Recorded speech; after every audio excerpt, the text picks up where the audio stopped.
Hello everyone, it is a Strategy Gamer back again with a new video. Today, we are covering everyone's favorite topic, the Navy. Now, Navy in Hearts of Iron is a little interesting, so we're going to start with some very fundamental basics. First thing you want to do is I like to put everything in one big fleet. Not because they're going to stay there, but because it's just easier to organize. So let's link everyone up, unpause the game, and let it go. I'm not focusing on anything on the top because I'm just going to worry about Navy right now. I'm not going to play through this campaign yet. But alright, everyone should be linking up over here real quick. Got to wait on a few more ships. A few more. And there we are. Alright, so when you open the Navy tab and you click on this massive fleet, you'll see there's 1, 2, 3, 4, 5, 6 different types of ships. The first thing you'll do is just take all these submarines and make them go into someone else's task force. So these things over here, these are task forces. Essentially, it's just organization level of ships. Alright, so we have a whole lot of submarines, and I like to make submarines into roughly sizes of 10. We'll make 9, 8. That's just fine. So submarines and navies in general need, commanders. And so we're just going to give them this guy. Submarines for the United States is less important because they're going to have an actual surface fleet. There's essentially two types of fleets in the game. There's a surface fleet, and that's everything that's above the water. So carriers, battleships, cruisers, destroyers, those all float above the water. Then there's undersea fleets. These are submarines. And so submarines are for the most part used to convoy raid. Sometimes they're used for patrol to spot enemy fleets, but convoy raiding is a big thing to do. And what they'll do is you can set them to different zones, and any enemy convoy that comes through here and is spotted by the submarines will be engaged by the submarines. And your goal is to sink their convoys. This will hurt their trade, their supply, and eventually the idea is that they'll run down to 0 convoys and all of a sudden they become stuck. So like when you're facing an island nation such as the United Kingdom or Japan, if you can destroy all their convoys, they are suddenly stuck and they're in a bad situation.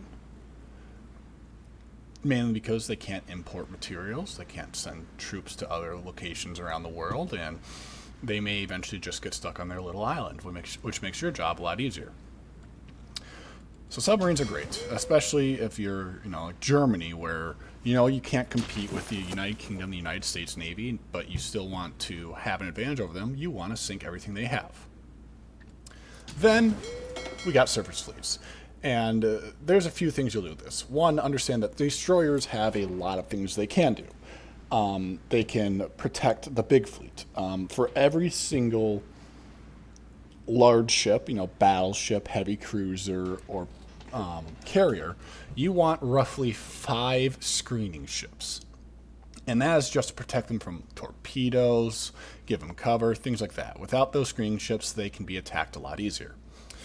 Destroyers can also escort convoys, and so they are going to offset, essentially, what submarines do. And you hope that your destroyer tech is at a high enough level that they can spot and engage submarines and sink them.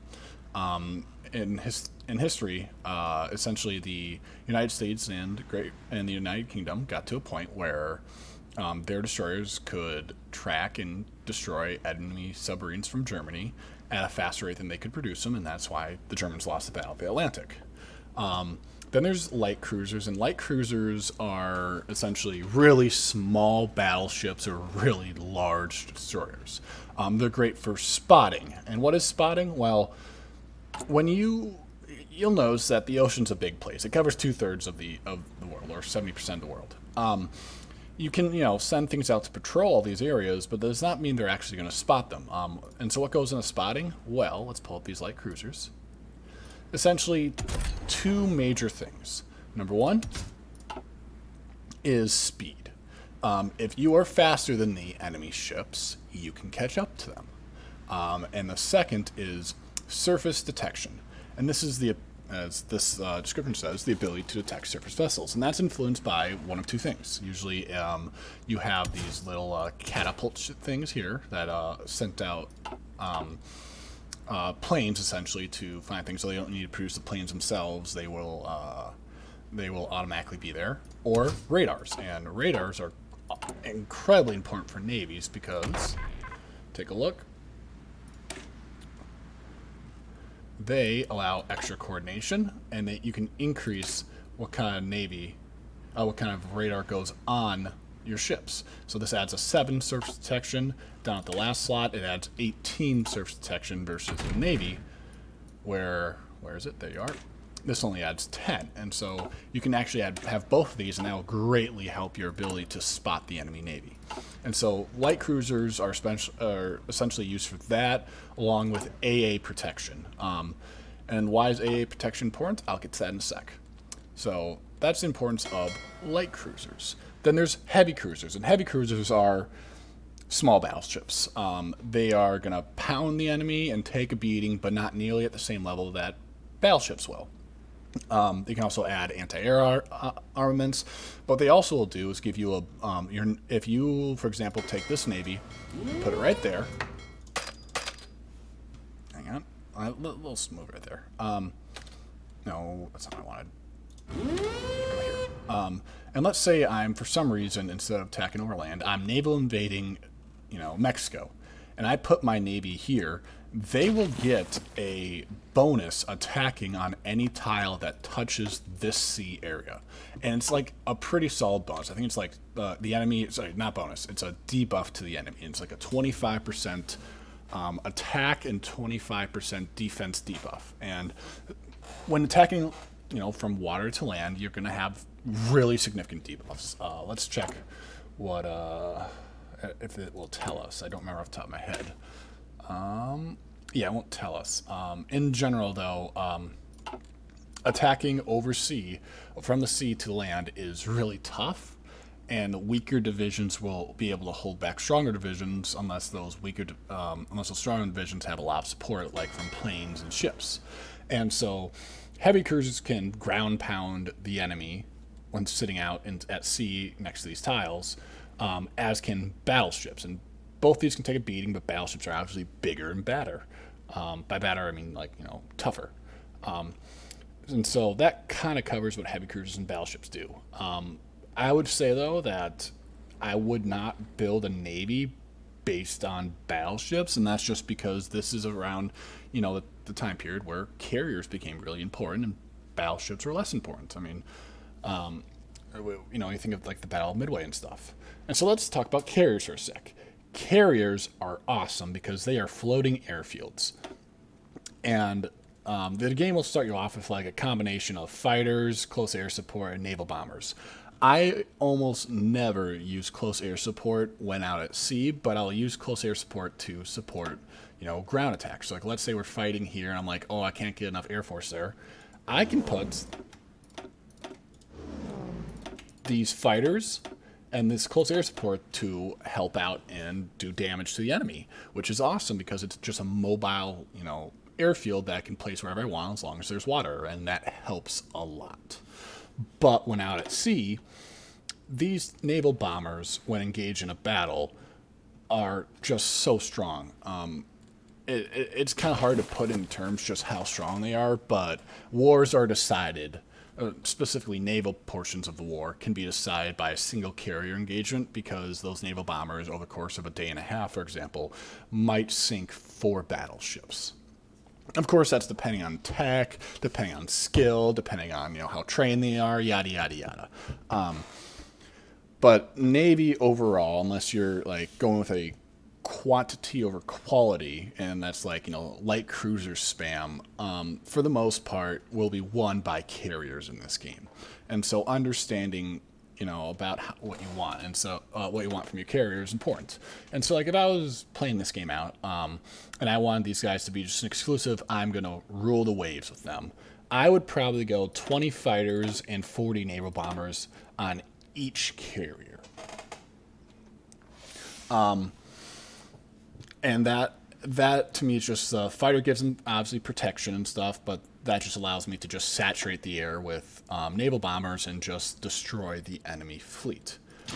And that's just that's just in my experience how things go. You'll notice that we use dockyards to build naval vessels.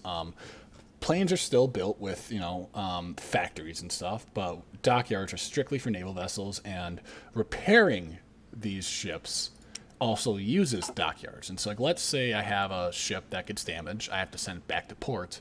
It'll go back to port, but it'll use a dockyard. And so the thing at the bottom of my queue here will stop being produced while that's being healed. And so, as the game has developed and gone on, dockyards have increased importance, especially if you're an island nation or you're fighting across the oceans. Let's talk about doctrines. So there's 3 main naval doctrines. The first is fleet and being, and this is where you think the battleship is the most important thing. I just don't think that's a very good one. I think that for the most part, you're going to stick to trade interdiction or base strike. Trade interdiction is massive, absolutely just massive buffs to your submarine. This is where you're trying to cripple an enemy industry by denying them supply and support. So if you're playing like Germany, most likely you'll take interdiction and just try to isolate the United Kingdom. If you're playing a larger nation, such as Japan, a larger naval power, such as Japan, United States, or the United Kingdom, you'll probably go with base strike because these are just massive bonuses to your carriers, among, escort stuff and other things. But these make your carriers just outstanding.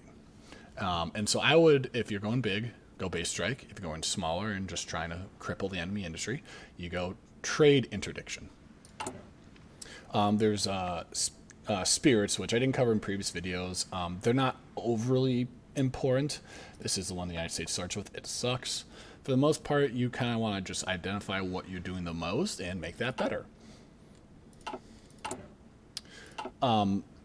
You also notice when I click on, this Navy, and for the most part, for reference, this Navy is far, far, far too big. I would probably split this in half. I want to keep my carriers together. You want a maximum of 4 carriers per fleet.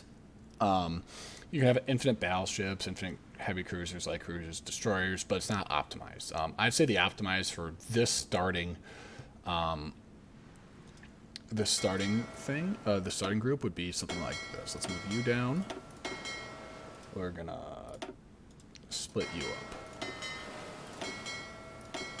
All right.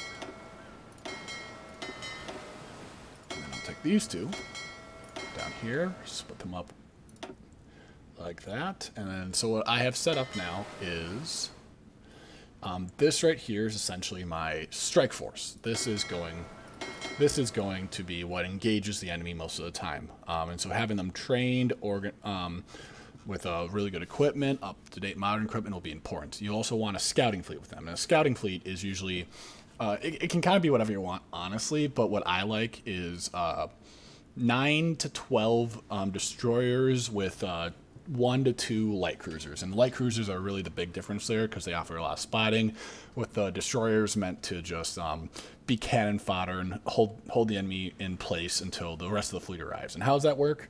Let's take a few of these bad boys, although I'm going to kind of hurt my Navy doing that. So this is no longer optimized. I'll probably move one of these guys up here. What I'll do is I'll take this guy right here. Oh, that's not what I wanted. Hang on. All right. Move you guys back into there. All right, so what I do is I take, a few of these kind of task force like this, and I set them on patrol in multiple areas like this, right? And then I would take the big one, the one that's supposed to engage the enemy, and I would put it on strike force. And what that does is these guys will go out at sea and just start patrolling the area. As soon as they see an enemy fleet, they will chase them down, try to engage them. And as soon as that happens, these guys should leave port, because they'll be sitting at port the whole time, and run out to local engagement and try to join the battle, assuming it's not too dangerous. And then the battle begins. And the battle, it has a little bit of RNG to it, but for the most part, the side with more guns wins. And that's just relatively universal. There's a few other buttons down here I almost never use. There's mine laying and mine sweeping. Both of these, like, I barely notice. They're just good hindrances, I guess. But I don't know. My navy's usually big enough where I just don't care. And then there's naval invasion support. So if I have like a navy invasion planned, I press this button. When the navy invasion takes off, these guys will go with it. And wherever the battle starts, they will sit next to it at sea and pound the ground and help them out that way. And so depending on what nation you're playing and how big your starting navy is and what you want to do with it, you can do a lot of different things. Like I've had an Italy campaign where I said, screw it, their surface fleet is almost useless, set them all aside, and eventually sent them off to die, but built a lot of submarines. And instead of immediately winning this war in Africa, I was fine holding the line and setting out as many submarines as I could to the Mediterranean and denying them the ability to resupply their troops through the Med. And the AI isn't particularly smart about that, and so they kept doing it, and eventually they ran out of convoys. A smart AI or a smart player would then be like, okay, I can't send them in here.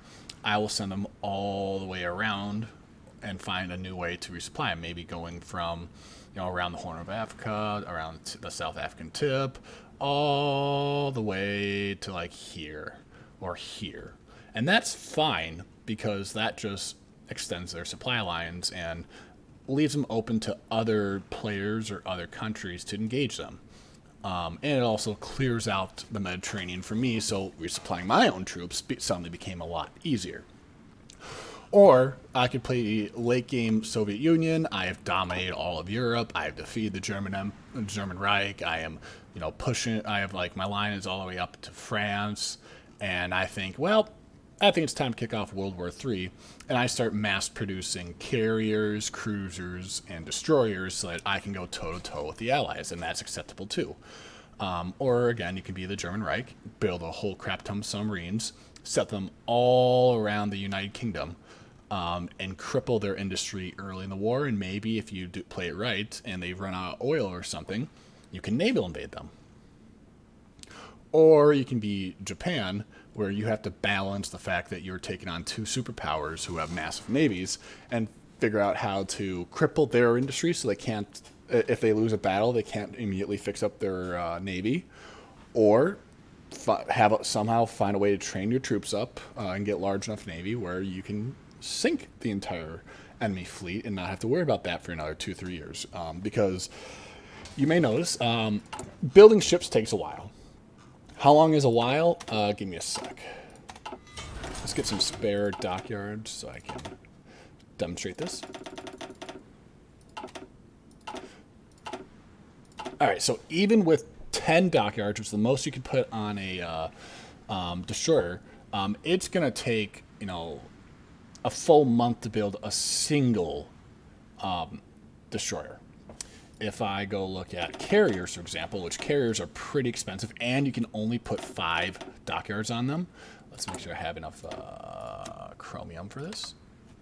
Okay, wait, there we go. Carriers will take 10 months to finish, even with full resources and all of that.